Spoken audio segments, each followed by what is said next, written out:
তো এই বালগার মালগার নিয়ে খুব জায়গা মেলা করতে হয়। তবা ভাই ওরকম কোনো শর্ট হবে না ভাই। এখনকার ডিরেক্টররা মানে বলে যে ভাই অনেক সুন্দর, তাহলে নিয়ে কতগুলো বার্গার বলতে দেন। কি অবস্থা ভাই? হ্যাঁ ব্যবস্থা ভালো আছে। হ্যাঁ ভালো। একটা শর্ট নিতেছি তো, শর্টটা রেডি। সমস্যা শর্টটা দিয়ে ভাই, আসুক, তাহলে যান। পরে তোমার সাথে কথা বলবো মিটিং। ভাই আচ্ছা তুই বল, সবকিছু রেডি ভাই। চলো। হ্যাঁ বল। এই প্রোডাকশন কো একটা চা দাও, তোর একটা চা দাও। এই প্রোডাকশন রেডি রেডি রেডি ভাই, রেডি ভাই। আপনার ডায়লগ হলো, আপনার নায়িকাকে দুইটা লোক জোর করে তুলে নিয়ে গেছে, আপনি তাদেরকে ফোন দিবেন। ফোন দিয়া যা বলার দরকার বলেন, ঠিক আছে? তাহলে যাই ভাই। হ্যাঁ এই ক্যামেরা, এই ক্যামেরা রোল অ্যাকশন। আমার ছোট ভাইকে ওরা নিয়ে গেছে, এত বড় সাহস।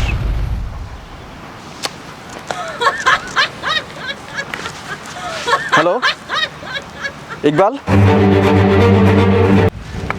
এই বেটা টাকা নিয়ে আসে না কেন? আসতেছে, একটু অপেক্ষা করো ভাই। টাকা নিয়ে এখানে আসতেছে না কেন? আসতেছে ভাই, একটু অপেক্ষা করুন। ওই যে বক্স ওদিকে টাকা নিয়ে আসতেছে, ওই যে লোক 5 লাখ টাকা নিয়েছে।